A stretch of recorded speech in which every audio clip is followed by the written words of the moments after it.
Hello दोस्तों, मैं नागेंद्र कुमार और स्वागत करता हूं अपने इस यूट्यूब चैनल नागेंद्र आई ट्विटर पर। जैसा कि हम लोग पिछली वीडियो में क्लास 10th के इंटरनेट मॉडल पेपर के सेट 1 का ऑब्जेक्टिव क्वेश्चन पढ़ रहे थे और उसका वीडियो अपलोड कर दी गई है। अगर अभी तक आप उस वीडियो को नहीं देखे हैं तो डिस्क्रिप्शन में लिंक दे दी गई है, जाकर वहां से देख सकते हैं। चलिए आज की इस वीडियो में हम लोग क्लास 10 के इंटरनेट मॉडल पेपर के ही दूसरे सेट के ऑब्जेक्टिव क्वेश्चन को पढ़ेंगे। चलिए वीडियो को स्टार्ट करते हैं।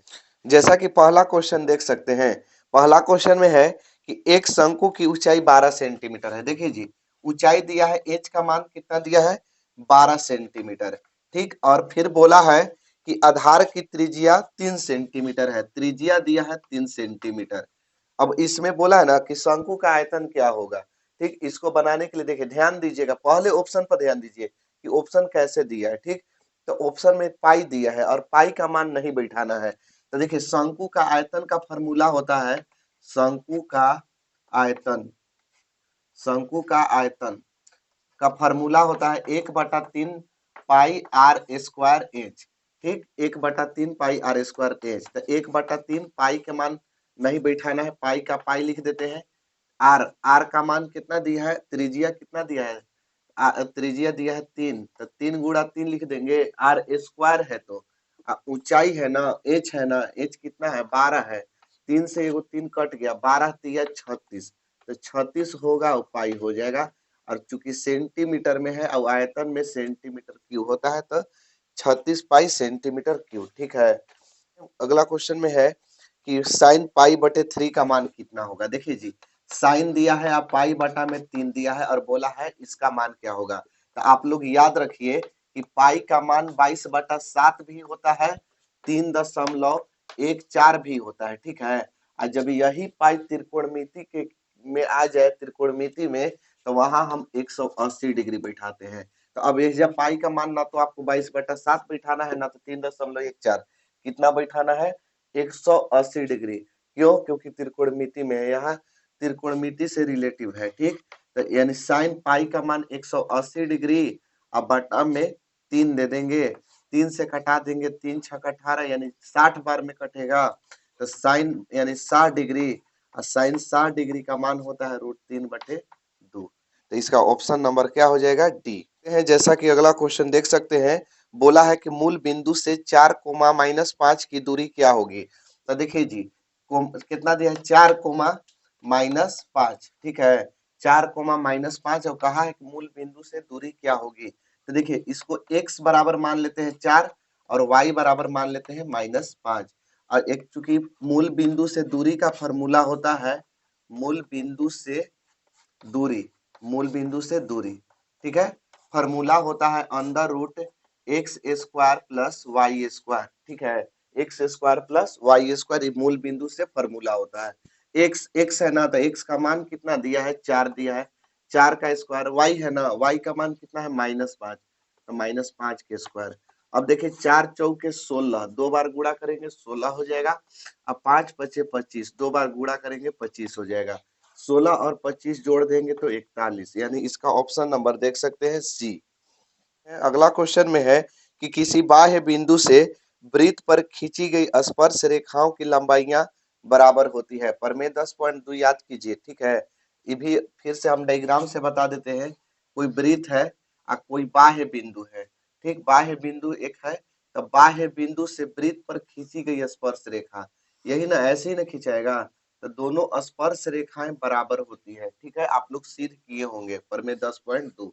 त्रिज्या हो जाता है इधर से, तो बाह्य बिंदु से वृत्त पर खींची गई स्पर्श रेखा की लंबाइयां बराबर होती है। ये अगला क्वेश्चन में है कि बिंदु ए बी, यानी दिया है ए कोमा बी और फिर दिया है -a कोमा -b, -b।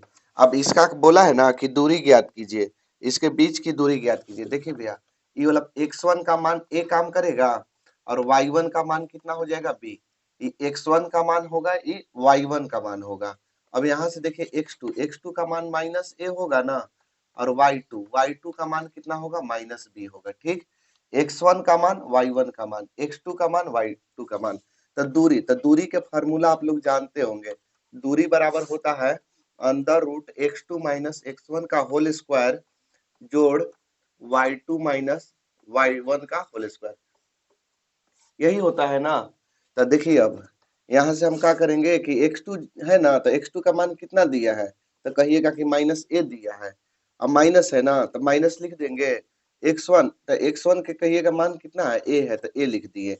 ऐसे पोस्ट में देखे ब्रैकेट के अंदर स्क्वायर, फिर ब्रैकेट है y2 है ना, तो y2 कितना है -b, तो यहाँ लिख देंगे -b, और फिर बीच में माइनस, और फिर y1 है तो y1 का मान है b।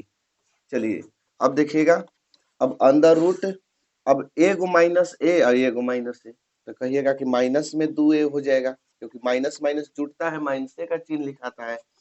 अब यहाँ भी माइनस ए गो बी और माइनस ए गो बी, तो कहिएगा कि -2b हो जाएगा, तो -2b का होल स्क्वायर। अब यहाँ देखिए, दो दूनी के 4, माइनस माइनस प्लस, तो 4a स्क्वायर और प्लस यहाँ भी देखिए 4b स्क्वायर, कोई दिक्कत नहीं है। ठीक, यहाँ तक 4 तक समझ में तो आ गया होगा।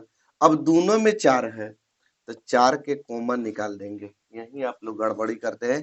कितना ऐसे लिख देते हैं कि 4 के 2 लिख देंगे, 2 गो ये है तो 1 गो ये, फिर 4 के 2 और 2 गो भी है तो 1 गो भी, ऐसे नहीं होता है भैया। 4 के दोनों में से हम कॉमन निकालेंगे, और कॉमन इसलिए निकालेंगे क्योंकि 4 दोनों में कॉमन है, दोनों तरफ है, इसलिए कॉमन निकालेंगे। तो यहाँ बचेगा a स्क्वायर और यहाँ बचेगा बी स्क्वायर। अब देखिए 4 के कितना होता है रूट, 4 के रूट ओवर कितना 2, यानी 4 का वर्गमूल 2, यानी निकाल देंगे बहरी 2। अब अंदर रूट में ही रहेगा a स्क्वायर और प्लस बी स्क्वायर, इसका रूट नहीं निकलेगा। क्यों, क्योंकि गुणा में रहता ना तो निकल जाता, आई गुणा में नहीं है ना, प्लस में ना है। तो आप लोग याद रखिए कि प्लस और माइनस में नहीं रूट में से निकलता है, स्क्वायर के रूप में हो, अब प्लस माइनस में रहेगा तो नहीं निकलता है, गुणा भागा में रहेगा तो निकल जाएगा। अगला क्वेश्चन जैसा कि देख सकते हैं, बोल रहा है कि 4 और 3 बिंदु दिया है, 4 3 किस चतुर्थांश में स्थित है, तो ये जो है प्रथम में है, क्योंकि प्रथम में प्लस प्लस होता है, एगो दूसरा में माइनस प्लस, तीसरा में माइनस माइनस, चौथा में प्लस माइनस होता है। तो प्लस प्लस है तो किस में है, प्रथम में है। आगे देखिए अगला क्वेश्चन है कि किसी वृत्त की परिधि 44 सेंटीमीटर है, तो वृत्त का व्यास क्या होगा। तो भैया देखिएगा, वृत्त की परिधि कितना दिया है जी, वृत्त की परिधि, परिधि दे दिया है 44 सेंटीमीटर, ठीक है। तो अब परिधि का फॉर्मूला होता है पाई डी। अब कहिएगा कि 2 पाई आर भी होता है, ये भी होता है। जब त्रिज्या दिया रहेगा ना तो इसको बैठाएंगे। अब हमको डायरेक्ट व्यास ज्ञात करना है ना, तो हम पाई वृत्त की परिधि पाई डी बैठाएंगे। अब इसको भी बैठाइएगा तो आ जाएगा, उतना ही आंसर आएगा, दूसरा नहीं आएगा, ठीक है। तो पाई डी बराबर 44, ठीक। और नहीं विश्वास है तो हम इसको भी बैठा के दिखा देंगे, कितना के मन में शंका रहता है। तो पाई का मान 22/7 और डी, डी क्या है, व्यास है, व्यास से ज्ञात करना है, बराबर 44।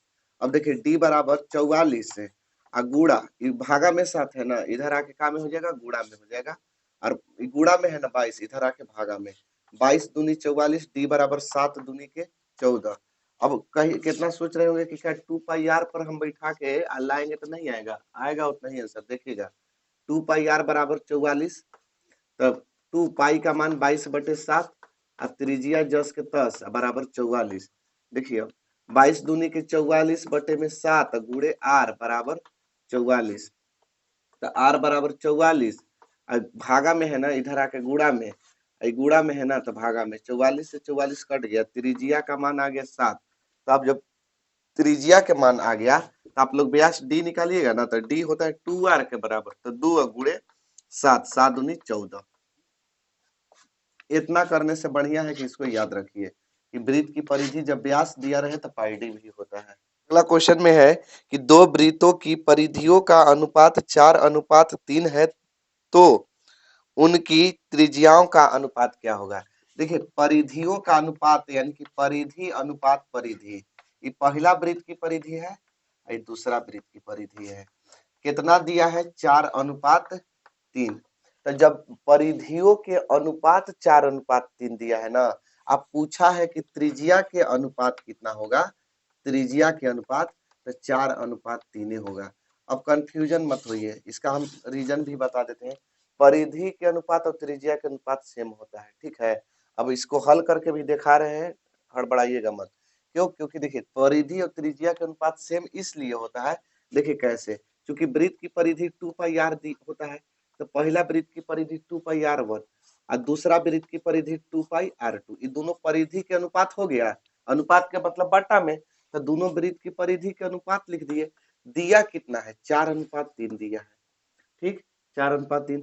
अब 2 पाई से 2 पाई कट गया, r1 बटा r2 बराबर 4/3 न बचेगा, चाहे इसको ऐसे भी लिख सकते हैं r1 अनुपात r2 बराबर 4:3। तो देखिए तो परिधि के जो अनुपात था और त्रिज्या के अनुपात आया, दोनों सेम आया कि नहीं आया है? आया है ना।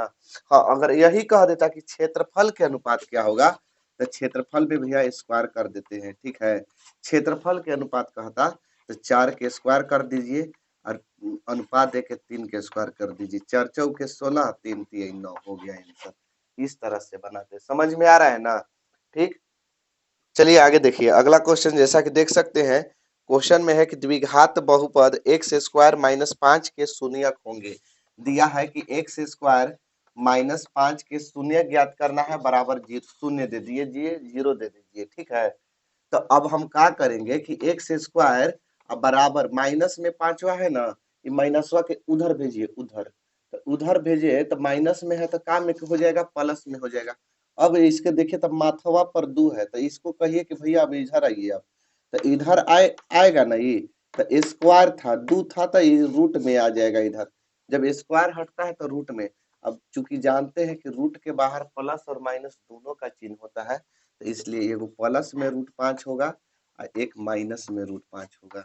ये प्लस माइनस रूट के बाहर हुई भी करता है, और नहीं तो आप दूसरा विधि से मेथड से बनाना चाहते हैं तो एक्स स्क्वायर और माइनस √5 के स्क्वायर लिख दीजिए। अब कहिएगा कि ई कैसे लिख दिए, तो देखिए रूट एक्स स्क्वायर, तो एक्स स्क्वायर माइनस है तो माइनस, 5 लाने के लिए हम क्या करेंगे, √5 के स्क्वायर कर देंगे तो 5 आ जाएगा ना।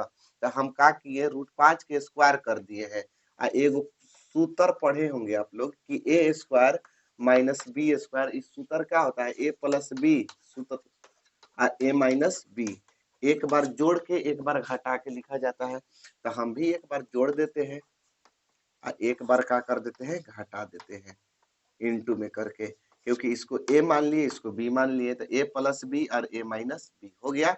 अब यहाँ से देखिए एक बार प्लस वाला बराबर 0 देंगे और एक बार माइनस वाला बराबर 0 देंगे, जो प्लस में है बराबर के इधर जाएगा तो माइनस में हो जाएगा।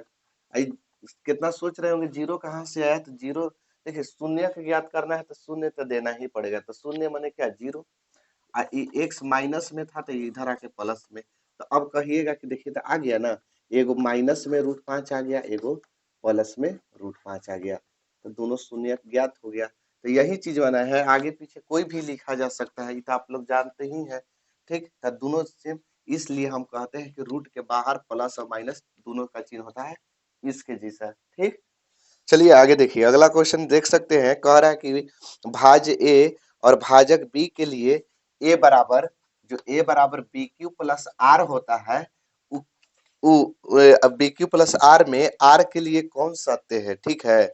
आर के लिए देखिए भैया, जब यूक्लिड विभाजन में आप लोग जब पढ़ रहे होंगे ना, तो वहां आप लोग के बताया गया होगा, आप लोग के बताया गया होगा ए बराबर बी क्यू प्लस आर, जहाँ ए भाज्य बी भाजक क्यू भागफल आर शेषफल है, तो इसमें आप लोग के शर्त भी बताया गया होगा कि जहां 0 से छोटा या बराबर आर और आर से बड़ा बी हो, इस शर्त, ठीक है, इस शर्त लिखना जरूरी होता है, ठीक, इस पर 1 नंबर मिलता है आपको।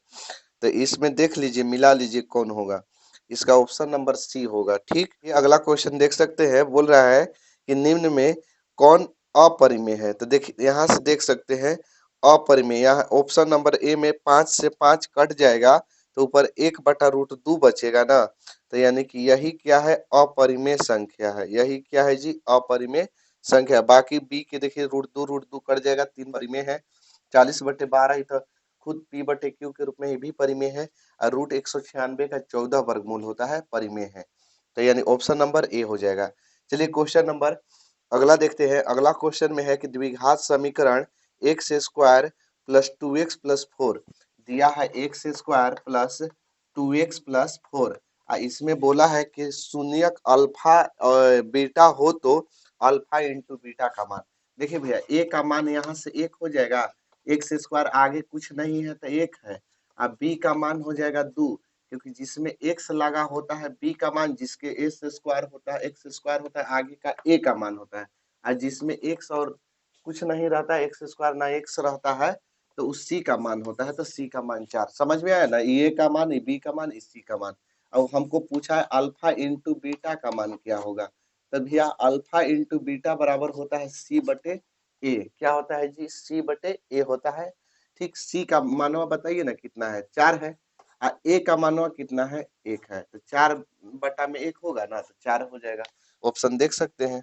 ये अगला क्वेश्चन जैसा कि देख सकते हैं, क्वेश्चन में है कि यदि किसी द्विघात बहुपद px बराबर, देखिए px बराबर दिया है ना, px बराबर कितना दिया है, 3x square plus 4x plus 4 के शून्य के अल्फा बीटा हो तो अल्फा प्लस बीटा का मान पूछ रहा है। तो देखिए वही चीज, वही एकदम सेम कंडीशन। ए का मान बताइए, ए का मान कितना होगा, 3 हो जाएगा। जिसमें एक्स स्क्वायर लगा हो उससे आगे जिससे गुणा किया हो ए का मान होता है, एक्स नहीं लिखते हैं। बी का मान कौन होगा, एक्स जिसमें लगा हो उसके आगे बी का मान, और सी का मान 4। हमसे पूछा है कि अल्फा प्लस बीटा का मान क्या होगा, तो फॉर्मूला होता है अल्फा प्लस बीटा के क्या होता है जी, माइनस बी बटे ए होता है। तो अब बताइए तो बी का मान कितना दिया है, तो बी बी कहिएगा कि 4 है, तो पहले तो माइनस है, अब बी है 4, ए कितना है, ए है 3। देखिए तो -4/3, ऑप्शन नंबर ए में। अगला क्वेश्चन जैसा कि देख सकते हैं, बोला है कि समीकरण युग्म 2x प्लस 3y प्लस 5 बराबर 0 होना चाहिए। ठीक है, यहाँ बराबर 0 छोड़ दिया है। 2x प्लस 3y प्लस 5 बराबर 0।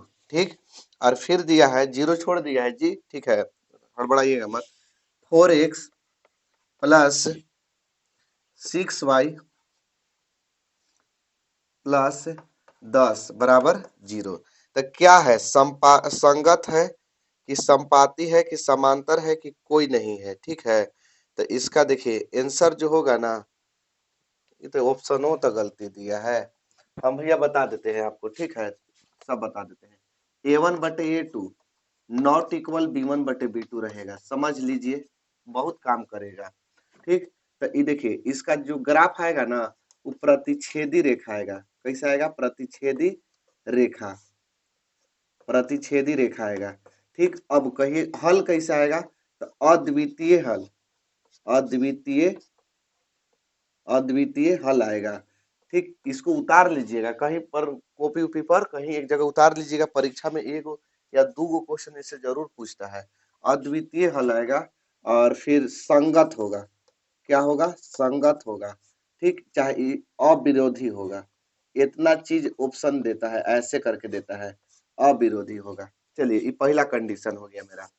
दूसरा कंडीशन में A1/A2 बराबर B1/B2 बराबर C1/C2 रहे। ठीक है, तो इसका जो ग्राफ आएगा ना, वो संपाती रेखा आएगा, मतलब जब तीनों बराबर आ जाए ना, तो क्या होगा, संपाती रेखा आएगा। संपाती रेखा, इस संपाती रेखा ग्राफ आएगा। अब इसका अपरिमित रूप से अनेक हल, अपरिमित रूप से अनेक हल, चाहे कहीं कहीं ना ये भी देता है अनंत हल, अनंत हल, चाहे कहीं कहीं ना ये भी देता है अनगिनत हल, अनगिनत हल। ये तो हल के बारे में हो गया। अब संगत की असंगत तो होगा संगत। अब कहिएगा कि संगत और संगत कैसे लिखते हैं, तो जिसका हल होता है उससे संगत है, जिसका हल नहीं होता है उससे असंगत। तो हल है ना, तो है तो संगत होगा। अब ये होता है आश्रित, ये क्या होता है, आश्रित। चलिए तीसरा कंडीशन में, तीसरा में आइए, A1/A2 बराबर B1/B2 नॉट इक्वल C1/C2। तो ये जो होता है ना, इसका इसका जो ग्राफ आएगा वो आएगा समांतर रेखा, समांतर रेखा। ज्यादातर ग्राफ मूला नहीं पूछता है, ठीक है, समांतर रेखा आएगा, यही पूछता है कैसा समांतर होगा कि क्या होगा। और इसका कोई हल नहीं होगा, कोई हल नहीं है। जिसका हल नहीं होता है उसे क्या कहेंगे? असंगत, असंगत, ठीक है, असंगत। आई होता है विरोधी। चलिए इसको आप लोग चाहे तो स्क्रीनशॉट भी ले सकते हैं, चाहे तो आप वीडियो रोक के उतार भी सकते हैं, आपका मर्जी है। या तो आप इसे कॉपी पर भी रोक के लिख लीजिए, ठीक। तो चलिए इसको पहले हम हल करते हैं। तो देखिए a1/a2 पहले निकालेंगे, a1/a2। तो a1 का मान कितना? 2, और a2 का मान 4। 2 एकम 2, 2 दूनी के 4, 1/2 आएगा ना, ठीक है, समझ में आ रहा है ना। b1/b2 करेंगे, ठीक, b1/b2। तब देखिए जिसमें x लगा हो a1 a2 और जिसमें y लगा हो b1 b2, तब b1 के मान बोलिए ना 3 है, अब b2 के मान कितना है? 6 है। तो 3 एकम 3 और 3 दूनी के 6, ये भी कटा के 1/2 आया। चलिए c1/c2 करके देखते हैं। c1 का मान बताइए, 5 कहिएगा, 5, और c2 के मान 10। 5 एकम 5, 5 दूनी के 10, ये भी कटाने के बाद 1/2 आ गया। समझ रहे हैं? तीनों बराबर आ गया, तो यानी 1/2 बराबर 1/2 बराबर 1/2। यही ना, तीनों 1/2 1/2 1/2 तीनों बराबर आया है। तो अब यह कहिएगा कि ये जो शुरू वाला ये 1/2 आया है ना, वो आया है a1/a2 से, तो यानी a1/a2। जो दूसरा वाला आया है ना, तो वो आया है b1/b2 से, बराबर b1/b2। और तीसरा वाला आया है ना, वो c1/c2 से आया है, c1/c2। क्या आपको दिखाई दे रहा है कि a1/a2 बराबर b1/b2 और बराबर c1/c2। तो दूसरा कंडीशन पर जाएगा तो इसका संपाती रेखा होगा, संपाती दिया है, ऑप्शन नंबर बी होगा। या संगत भी हो सकता है, गलती से लिखा गया है इसको, ठीक है। तो संगत, संपाती भी होगा, संगत भी होगा, ठीक, इसमें कोई डाउट नहीं है। क्योंकि संगत दो कंडीशन में होता है, एक जब प्रतिच्छेदी रेखा है तब संगत, जब सब बराबर हो, समपाती रेखा है तब संगत होता है, ठीक। तो इस तरह से आप लोग के इस दोनों होगा ऑप्शन में, थोड़ा सा मिस्टेक से गलती कर दिया है, ठीक। इसमें उतना टेंशन लेने की बात नहीं है, इसको याद रखिए ना जी, क्या टेंशन लेना है। अगला क्वेश्चन जैसा कि देख सकते हैं, क्वेश्चन में है कि त्रिभुज ABC और DEF समरूप है। चलिए इसको बनाते हैं। ABC और DEF, ABC और DEF समरूप है, और कह रहा है कि ABC का क्षेत्रफल दिया है 16 वर्ग सेंटीमीटर, सेंटीमीटर स्क्वायर, और DEF का क्षेत्रफल है 25 सेंटीमीटर स्क्वायर। फिर कहा है कि BC बराबर 2.3 सेंटीमीटर है। तो हमको EF याद करना है। तो चूंकि आप लोग प्रमेय 6.6 याद कीजिए थोड़ा, कि दो त्रिभुजों के क्षेत्रफलों के अनुपात उनकी संगत भुजा के वर्ग के अनुपात के बराबर होता है। यही होता है कि दो त्रिभुज के क्षेत्रफलों का अनुपात, यानी एरिया ऑफ त्रिभुज ABC अब बटा में एरिया ऑफ त्रिभुज DEF, दो त्रिभुजों के क्षेत्रफलों के अनुपात उनकी संगत भुजा के, तो कौन, या तो इसका वर्ग या तो इसका वर्ग या तो इसका वर्ग के अनुपात के बराबर होता है। तो देखिए हमको दिया है BC और निकालना है EF, तो यही दोनों भुजवा से न लेंगे। एकरा से हमरा का काम है, इससे इससे का काम है, इससे इससे का काम है, इससे लेना देना कुछ है? कुछ ना है। हमरा ये दिया है और ये निकालना है, तो यही दोनों लेके चलेंगे। तो यानी कि BC स्क्वायर दो त्रिभुज के क्षेत्रफल के अनुपात उनकी संगत भुजा के वर्ग के, यानी BC के स्क्वायर और बटा में EF स्क्वायर के बराबर होता है। इसे तो तीनों बराबर होता है, तो हमको जो मतलब है उसी से चलेंगे। अब एरिया ऑफ त्रिभुज ABC कितना है? ABC का क्षेत्रफल 16 और DEF के का है जी 25 है, तो 25 लिख देते हैं बाटा में। इसका क्षेत्रफल 16, इसका क्षेत्रफल 25। BC दिया है 2.3, तो 2.3 माथवा पर 2 है, तो एक माथवा पर 2 दे दीजिए, दोनों के कोष्ठ में घेर के। EF के माथा पर 2 है, तो EF के माथा पर 2 लिख दिए। स्क्वायर है ना, तो इधर आके ये स्क्वायरवा इधर आके रूट में हो जाएगा 16, एकरो पर ना स्क्वायर है तो एकरो पर इधर आके का में हो जाएगा, रूट में हो जाएगा, रूट में 25। 2.3 के 2.3, अब तो स्क्वायर तो हटा दिए, इधर ले आ दिए। EF के EF अब 16 के होता है 4, वर्गमूल निकालिएगा तो, अब 25 के निकालिएगा तो 5, 2.3 है ना तो 2.3, अब बाटा में है EF, तिरछा तिरछी गुणा करना पड़ेगा तो 4 में EF से गुणा करेंगे तो 4 में EF से कर दिए तो 23 बचे कितना, 5 तिया 15 के 5 हाथ में लागल 1, अब 5 दूनी के 10 आ 1 11, ठीक है, 5 तिया 15, 5 9 10 1 11। अब EF बराबर निकालेंगे तो 11.5 बटा में 4, कैसे दिया है जी आंसर, भाग ही देके लिखा है तो 4 से भागा दीजिए 11.5 में, 4 दूनी के 8 बचा 3, दशमलव एजा भेज देंगे, यहाँ उतारेंगे 5, 4 बटे 32, 2.8। तो देखिए आप लोग ऑप्शन में कि 2.8 है तो 2.8 है, डॉट डॉट आएगा 7 5, एगो दूगो आ गया मिल गया तो मार दीजिए ऑप्शन में, ज्यादा देखना थोड़े है। 2 आ गया, अब 2 से देखिए तो 2 एकरा में ऑप्शन में कहीं नहीं ना है, तो नहीं है तो मार दीजिए तब सीधे 2 पर। अगला क्वेश्चन देख सकते हैं कि वृत्त की स्पर्श रेखा स्पर्श बिंदु से जाने वाली त्रिज्या पर लंब होती है भैया। आप लोग प्रमेय 10.1 याद कीजिए, प्रमेय 10.1 में है। अब आगे देखिए, अगला क्वेश्चन है कि एक वृत्त पर कितनी स्पर्श रेखाएं हो सकती है, तो अपरिमित रूप से अनेक स्पर्श रेखाएं हो सकती है एक वृत्त पर। बाकी यही कहे कि बाह्य बिंदु से कितनी हो सकती है, तो बाह्य बिंदु से 2 हो सकती है। समांतर कितनी हो सकती है, तो समांतर भी 2 ही हो सकती है। चलिए आगे देखिए, अगला क्वेश्चन है किसी वृत्त की स्पर्श रेखा उसे बिंदुओं पर प्रतिच्छेद करती है, तो किसी वृत्त की स्पर्श रेखा, देखिए मान लेते हैं यही वृत्त है, स्पर्श रेखा जो है एक बिंदु पर प्रतिच्छेद कर रही है, एक बिंदु को टच कर रही है या एक बिंदु को काट रही है, ठीक। तो किसी वृत्त की स्पर्श रेखा उसे एक बिंदु पर स्पर्श करती है। आगे देखिए, अगला क्वेश्चन में है कि एक वृत्त की समांतर कितनी स्पर्श रेखाएं होती है, तो अभी तुरंत बताए कि एक वृत्त की समांतर 2 स्पर्श रेखाएं हो सकती है। एक वृत्त के समांतर कितनी स्पर्श रेखा, 2 गो, एगो ई स्पर्श रेखा, एगो ई स्पर्श रेखा। क्वेश्चन में है कि बिंदुओं 0 0 और 36 15 के बीच की दूरी क्या होगा, तो देखिए 0 0 है और 36 15 है, इसके बीच की दूरी पूछा है ना जी, तो x1 का मान 0 और y1 का भी मान 0, x1 का मान y1 का मान, x2 का मान हो जाएगा 36 और y2 का मान होगा 15, ठीक।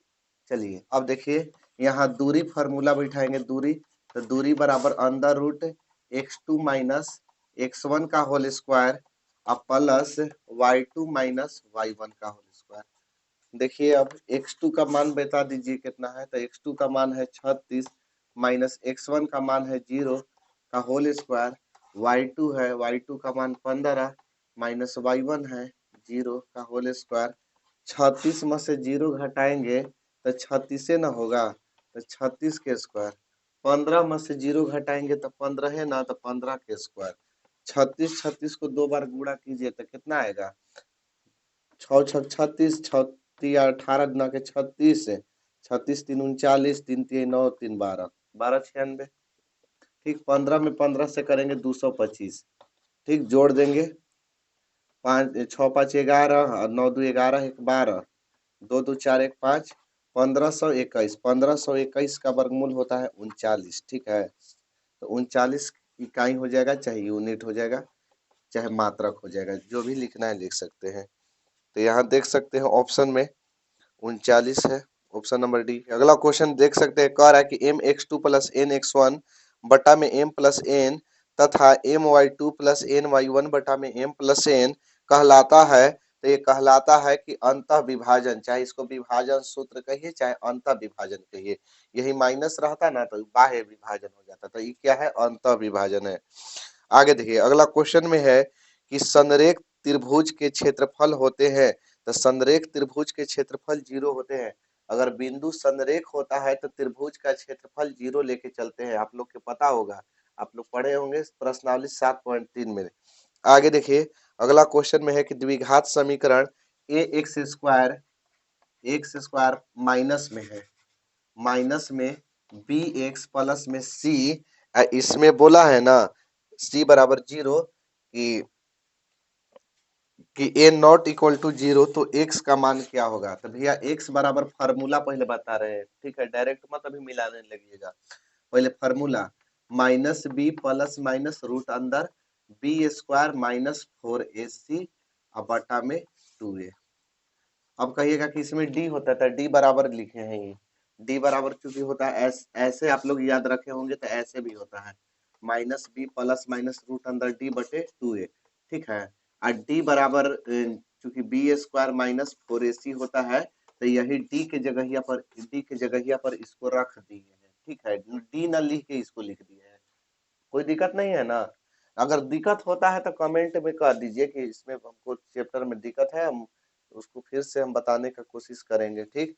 तो चलिए एक्स बराबर, देखिए ये फार्मूला लिखे हैं, अभी आंसर नहीं है, ये माइनस है ना, तो पहले देखिए माइनस, अब फिर क्या है बी है ना, तो बी के जगह माइनस बी है, बस इतना ही दिक्कत है, बी के जगह minus B plus minus root अंदर बी स्क्वायर है ना, तो माइनस हम बी के स्क्वायर भी लिख सकते हैं का, माइनस 4ac, बाकी कोई नहीं बदला है, केवल बी के जगह माइनस बी और 2a। तो देखिए एक्स बराबर माइनस माइनस क्या होता है, तो प्लस होता है, तो प्लस में बी, तो प्लस दिखाना जरूरी नहीं है, केवल बी लिख दीजिए। अब प्लस माइनस रूट अंदर, अब देखिए माइनस माइनस ही हो जाएगा प्लस, यही जाके माइनस में है, माइनस को 2 बार गुणा करेंगे तो प्लस में बी स्क्वायर माइनस 4ac बटा 2a। तो इसका ऑप्शन नंबर होगा कौन होगा, सी होगा, इसका ऑप्शन नंबर कौन होगा, सी।